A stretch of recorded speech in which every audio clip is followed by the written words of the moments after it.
আজ থেকে 30 বছর আগে যখন আমাদের ঘরে তেলাওয়াত ছিল, এই কোরআনের সাথে যখন মুসলমানের সম্পর্ক আর একটু গভীর এবং নিবিড় ছিল, এই কোরআনের আদর্শ থাকার কারণে মায়েদের মাথায় যখন কাপড় ছিল, শরীর ঢাকা পোশাক ছিল, ভাঙা ঘরে মাসকালার ডালের তেলানি হতো, একবারই তেলানি যেন গোটা গ্রামকে পাগল বানিয়ে ছেড়ে দিত। একদিন আতপ চালের বিরিয়ানি খেলে 2 দিন পর্যন্ত হাত থেকে সুগন্ধ বের হতো। আপনার আমার মূর্খ নানু আর দাদুরা দাউদপুর থেকে, নবাবগঞ্জ থেকে 5 টাকা 6 টাকা শের ইলিশের মাছ কিনে নিয়ে বাড়িতে রওনা করতেন। পুকুরের ঘোলা পানি দিয়া অর্ধ পচা ইলিশের মাছ 5 ওয়াক্ত নামাজ হয়। একদিন যদি ইলিশ মাছ আর পান্তা ভাত খাওয়া গিয়েছে, কম করে হলো 3 দিন পর্যন্ত হাত থেকে সুগন্ধ বের হয়েছে। কথা বলুন ঠিক কিনা? সেই নানি দাদিদের স্মৃতিচারণে পহেলা বৈশাখ উদযাপন করি আমরা। 6 টাকার কেজি ইলিশের মাছ 6000 টাকা দিয়ে আমদানি করে নিয়ে আসতেছি আমরা। নরমাল চুলা ভেঙে দিয়ে গ্যাসের চুলা আমদানি করেছি আমরা। সাধারণ মশলা বাদ দিয়ে রাঁধুনি গুঁড়া মশলা ব্যবহার করছি আমরা। মূর্খ নানি দাদিদের নাতনিদেরকে এমএ পাস করিয়েছি আমরা। কত উন্নতি করেছেন গুণে শেষ করতে পারবেন না। কিন্তু রান্নার পর খাবার সময় নাকি নিয়ে চেক করতে হয় ইলিশ না সিলভার কাপ। কথা বলুন ঠিক কিনা? আগে কি সুন্দর দিন কাটাইতাম আমরা, আগে কি সুন্দর দিন কাটাইতাম। ফজর যখন হইতো মাঝে মাজান দিত, মধুরা জান শুনে বিছানা ছাড়িতাম আমরা। মধুরা জান শুনে ঘুম ছাড়িতাম। যতই থাকুক কাম আগে নামাজ পড়িতাম, হাজার থাকুক কাম আগে নামাজ পড়িতাম। নামাজ পড়িয়া কোরআন পড়িতাম আমরা, নামাজ পড়িয়া তেলাওয়াত করিতাম। আগে কি সুন্দর দিন কাটাইতাম আমরা, আগে কি সুন্দর দিন কাটাইতাম। জোরে বলুন মারহাবা। আমার প্রাণপ্রিয় ভাইরা, এই জন্য মূল মেসেজ আমার দরদের বন্ধুরা, এই কোরআনুল কারীম আপনার আমার সিনা লাগবে। এই কোরআনুল কারীম দিয়ে জীবন গড়তে হবে। এই কোরআনুল কারীমের তেলাওয়াত শুরু করতে হবে। স্মার্ট ডিজিটাল যত হয়েছি, শান্তি কপালে জোটে নাই, অশান্তির আগুন দিনের পর দিন জ্বলে উঠতেছে। একটাই মাত্র কারণ, জাতি দিন যতই যায় এখন কোরআন থেকে দূরে সরে চলে যাচ্ছে। কথা বলুন ঠিক কিনা? এই জন্য প্রাণপ্রিয় ভাইয়েরা, যে কোরআনুল কারীমকে নিয়ে এতক্ষণ পর্যন্ত কথা বললাম, কথা শুনলাম, এই কোরআনুল কারীমের সুপারিশ নিয়ে আমরা জান্নাতে যেতে চাই। শেষ ভালো যার সব ভালো ধান কাটার পর পিটার পর গোলাতে তোলার আগে পাতানগুলো আলাদা হয়ে যায়। আমরা লম্বা টাইম আলোচনা শুনলাম, মোনাজাত না করে পাতানের মতন কি আগে উঠে চলে যাব নাকি? আল্লাহ যেন একসাথে জান্নাতে যাওয়ার তৌফিক দান করে। আবারও বলুন আমিন। আমার প্রিয় ভাইয়েরা, যে কোরআনের জন্য এত গভীর রাত পর্যন্ত বসেছিলেন, শেষ ফজিলতটুকু নিয়ে উঠতে হবে। কারণ ধান আর পাতান একসাথে থাকে, খালি গোলাতে ওঠার আগে বাতাস দিলে পাতান গুলো আলাদা হয়ে যায়। আমরা এতক্ষণ পর্যন্ত একসাথে ছিলাম, আল্লাহর কাছে দোয়া করবো আল্লাহ যেন একসাথে আমাদেরকে জান্নাতে কবুল করেন। আবারও বলুন আমিন। আমার ভাইরা অনেক পাওয়ালা আছে, প্যারালাইসিসে বিছানায় পড়ে আছে, একটু সোজা হতে পারে না, হাঁটতে পারে না। আল্লাহ পা দিয়েছেন তাই বলে কোরআনের মাহফিল থেকে মোনাজাত না করে চলে যাওয়া যাবে না। যদি পারেন দান করবেন, আর যদি না পারেন তাও বসে বসে দোয়া করবেন। কারণ এই প্রতিষ্ঠানকে চালানোর জন্য টাকাও লাগবে, দোয়াও লাগবে। এখানে যদি 10 লক্ষ টাকা কালেকশন হয়, আমরা যতগুলো মানুষ বসে আছি সবাইকে আল্লাহ সমপরিমাণ সওয়াব দিয়ে বিদায় করে দিবেন। জোরে বলুন সুবহানাল্লাহ। আমার পূর্বের মেহমান তিনি বলেছেন, যদি পারো আলেম হও, তাও যদি না পারো আলেম, যদি পারো আলেম হও, তা না হলে তালেব ইলম হও, তাও যদি না পারো সাহায্যকারী হও, তাও যদি না পারো মহব্বত করো, কিন্তু পঞ্চম কাতারে গিয়ে বিরোধিতা করো না। পারলে দেবেন, না পারলে দোয়া করবেন, কিন্তু উঠে চলে যাওয়ার মানে হলো বিরোধিতা করা। কথা বলুন ঠিক কিনা? এতক্ষণ যেহেতু যাই নাই, মোনাজাত না করে আমরা কেউ যাব? আল্লাহ তাআলা অসংখ্যবার তার বাইতুল্লাহ নিয়েছেন। এখানে আমার সঙ্গে হজ করেছেন আমাদের সম্মানিত সেক্রেটারি মহোদয়, আমাদের আব্দুল মান্নান ভাই। আমরা একসাথে হজের খেদমত করি। বাইতুল্লাহর চাদর ধরে মিনার প্রান্তরে, মুজদালিফার প্রান্তরে, আরাফার প্রান্তরে আল্লাহর নবীর রওজার কাছে আপনাদের জন্য প্রাণ ভরে দোয়া হবে। আল্লাহ যেন আপনাদের প্রিয় প্রতিষ্ঠানকে কবুল করুক। জোরে বলুন আমিন। বন্ধুরা আমার, যদি জিজ্ঞেস করা হয় ছেলে মানুষের চুল বড় না মেয়ে মানুষের চুল বড়, অনেকেই বলবেন মেয়েদের চুল বড়, আর আমি বলি না ছেলেদেরই চুল বড়। ছেলে ছেলেরা প্রত্যেক মাসে 1 আঙ্গুল করে চুল কাটে, তাহলে 70 বছর যদি বাঁচে কত আঙ্গুল চুল কাটে? তার মানে মেয়েদের চাইতে নিম্নে হলো 10 গুণ তাদের চুল বড় হয়। মেয়েদের চুল বাড়ার পর আর কাটে না, এই জন্য তাদের চুল আর বাড়ে না। জীবনে যদি উন্নতি চান, বরকত চান, বেশি ধনী হতে চান, দান করা চালু রাখবেন, রহমত আর বরকতের দরজা উন্মুক্ত করে দিবেন কে? টিউবওয়েলে যদি পানি না থাকে এমনি শেষে লাভ হয় না, আগে 2 বদনা ঢালা লাগে, তারপরে 2000 বদনা তোলা যায়, কারণ পানি উপর দিক থেকে ঢাললে নিচের দিক থেকে টান ধরে। সুবহানাল্লাহ বলেন না? এজন্য বন্ধুরা আমার, যাদের জীবনে কামায় রোজগারে বরকত নাই, যাদের জীবনে কোনো উন্নতি নাই, যাদের অসুখ বিসুখ থেকে ভালো হওয়ার মতন কোনো সুযোগ নাই, বেশি বেশি করে দান করবেন। আল্লাহর হাবিব বলেন, সদকা তুরাদুল বালা, দান সদকা করলেই বালা মুসিবত দূর হয়ে যায়। আগে যদি গাছে একটা কদু ধরতো, মুরগি একটা ডিম পারতো, আমাদের মা বোনরা মাদ্রাসা মসজিদে দিত, তারপরে বাড়িতে নিত, ওই খাবারগুলোতে রহমত আর বরকত বিরাজ করত। এখন আমাদের সম্পদগুলো সব পেটে ঢুকাইতে চায়, দান সৎকার করার কথা আমাদের ভুলে গিয়েছি। এই জন্য কারেন্ট, পোকা, শিলা বৃষ্টি, কত বালা মুসিবত চেপে গিয়েছে। বেশি বেশি করে দান করেন, সব বালা মুসিবত দূর করে দিবেন কে?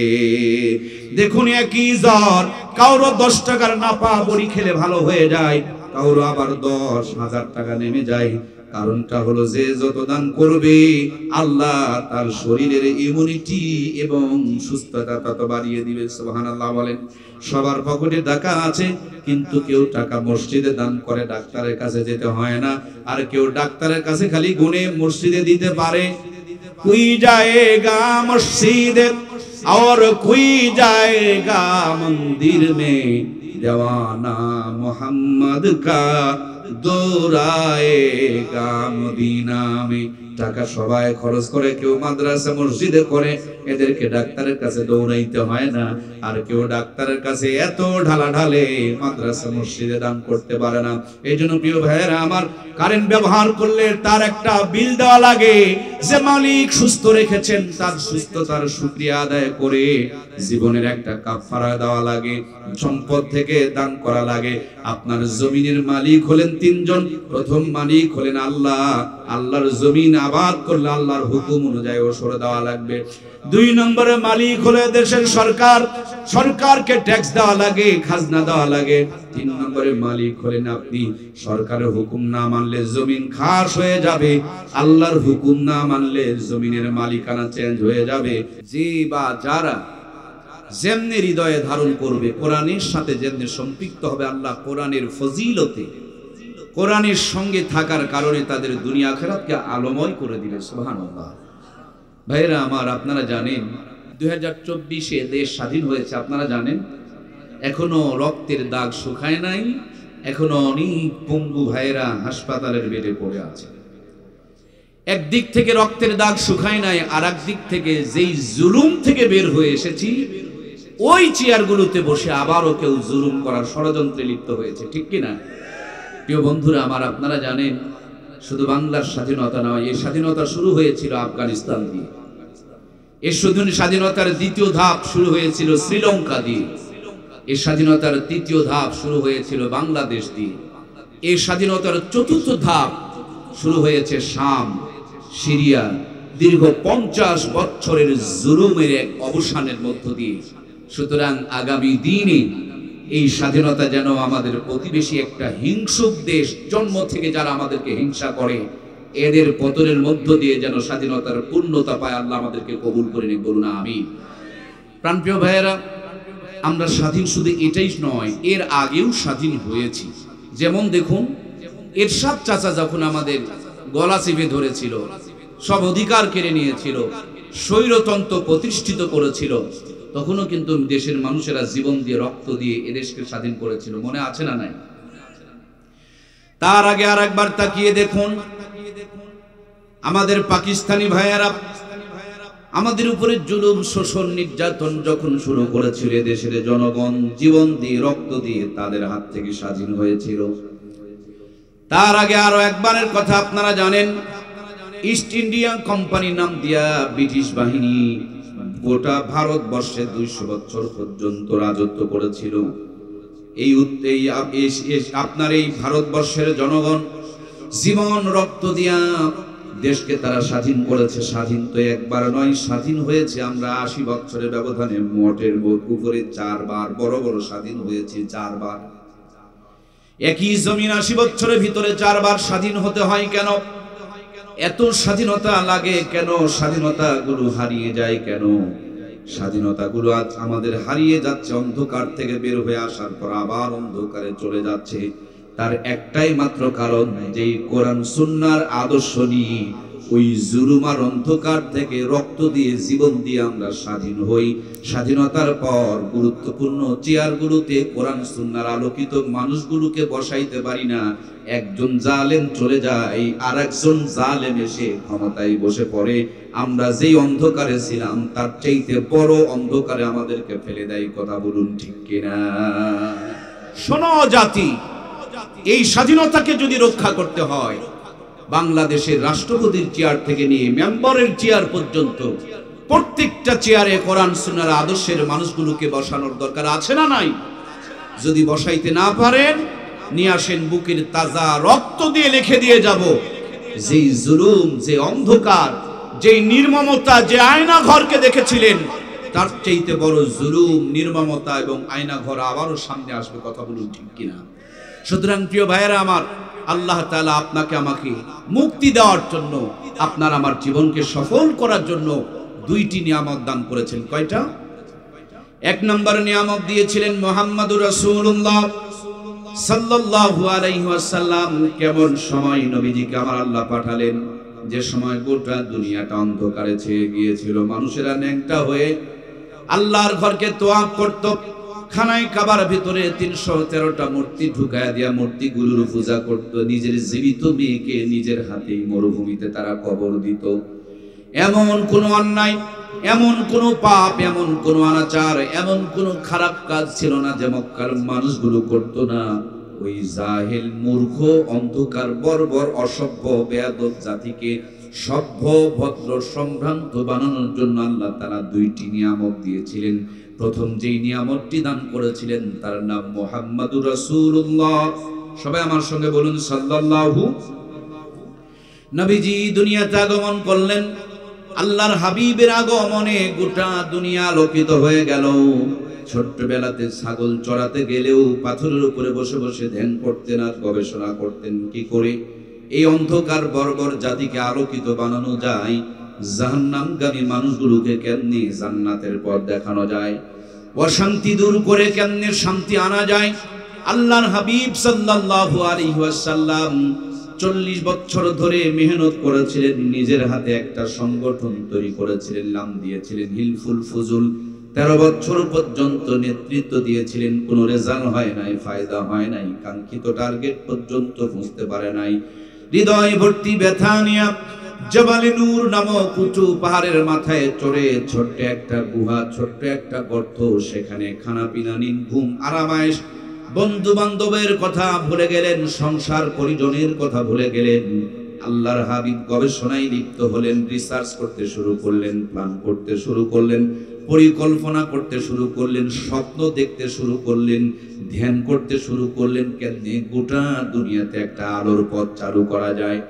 নবীজি ছিলেন মুহাম্মাদুর রাসূলুল্লাহ। আল্লাহ তাআলা আপনার আমার হাবিবের কাছে দান করলেন কিতাবুল্লাহ, মুহাম্মাদুর রাসূলুল্লাহর কিতাবুল্লাহ। মক্কার জমিনে কালো পাথরের পাহাড়ে যখন লেগে গিয়েছে, এই আল্লাহর কোরআনের ছোঁয়া লাগার কারণে কালো পাথরের পাহাড়কে আলোর পাহাড়, জাবালে নূর বানিয়ে দিয়েছেন কে? আগে ছিল কালো, যেমনি কোরআনের ছোঁয়া পেয়ে গেল এখন আলোর পাহাড় হয়ে গেল। নবীর মতন একজন মানুষ 40 বছর মেহনত করে পূর্ণ রেজাল্ট হয় নাই। যেমনি কোরআনের তেলাওয়াত শুরু হয়ে গিয়েছে, কোরআনের নাজিল শুরু হয়ে গিয়েছে, কোরআনুল কারীম অবতরণ শুরু হয়ে গিয়েছে, মুহূর্তের মধ্যে সবকিছু পরিবর্তন হতে শুরু করে দিয়েছে। কাটটা কাফেরে ছিলেন হযরত ওমর, নবীজির গর্দান কাটার জন্য ছুটে চলে যায়। প্রতিমধ্যে খবর পেলেন বোন ভগ্নিপতি মুসলমান হয়ে গিয়েছেন, তাদের বাড়িতে গিয়ে মারধর শুরু করে দিলেন। তারা যখন ওমরের হাতে কোরআন দিল না, নিজের জীবনের চাইতে কোরআনুল কারীমের প্রতি যখন বেশি ভালোবাসা দেখালো, ওমর জিজ্ঞেস করলেন, কি পড়তেছিলে? আরো একবার পড়ো তো দেখি। তারা আল্লাহর কোরআন থেকে তেলাওয়াত শুরু করে দিয়েছে। ওই কাট্টা কাফিরের হৃদয়টার মধ্যে কোরআনুল কারীমের তেলাওয়াতের ধাক্কা লেগে লেগে চূর্ণ বিচূর্ণ হইয়া কুফরিকে কবর দিয়া নবীর হাতে হাত দিয়া ইসলামের সৈনিক বনে গিয়েছে। মরার পরে জান্নাতে যাবে, মরার আগেই আল্লাহ তাআলা তাদের জন্য জান্নাতের সার্টিফিকেট পাঠিয়ে দিয়েছে। সব পরিবর্তন হতে শুরু করে দিয়েছে। এটা এমন একটা পরশ পাথর, এটা এমন একটা ম্যাগনেট, এটা এমন একটা চুম্বক, এটা এমন একটা আলোর দিশারি, যেখানে যেমনে যেভাবে যার সাথে লাগে এই কোরআনের ছোঁয়া লাগলে সব পরিবর্তন হয়ে যায়। সুবহানাল্লাহ বলেন। এই কোরআনুল কারীম আরশে আজিমে ছিল, ফি লাউহিম মাহফুজ, আরশে আজিমের মর্যাদা বেড়ে গেল। একজন ফেরেশতা নিয়ে আসলেন, মুআল্লিমুল মালাইকা, ফেরেশতার মাঝে তিনি সর্দার হয়ে গেল। এই কোরআনুল কারীম একটি পাথরের পাহাড়ে নাজিল হলো। সেই পাথরের পাহাড়কে আল্লাহ তাআলা আলোর পাহাড় জাবালে নূর বানিয়ে দিলেন। এই কোরআনুল কারীম আমার প্রিয় ভাইরা রমজান মাসে নাজিল হলো। 11 মাসের মধ্যে সর্দার হয়ে গেল এই কোরআনুল কারীম।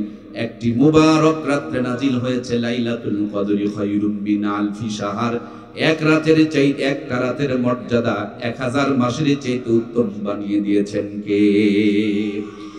আজ পর্যন্ত এই পৃথিবীর বুকে এই কোরআনুল কারীম যে কাগজে লেখা হয়েছে, দুনিয়ার কোনো কাগজ কেউ ঠোঁটে নিয়ে চুমু খায় না, কিন্তু কোরআন যে কাগজে লেখা হয়েছে মুসলমানরা পেলেই বুকে জড়িয়ে নেয়, মুসলমানরা পেলেই ঠোঁটে তুলে চুমু খায়। কথা বলুন ঠিক কিনা?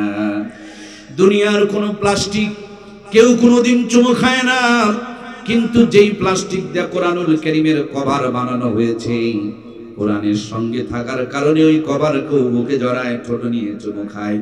দুনিয়ার কোনো কাঠের মধ্যে লাথি লাগলে কেউ চুমু খায় না, কিন্তু কোরআনুল কারীম যেই রেহেল কাঠের মধ্যে রেখে পড়া হয়, ওই রেহেল কাঠ যদি পড়ে যায় মানুষ তুলে নিয়ে চুমু খায়। কথা বলুন ঠিক কিনা?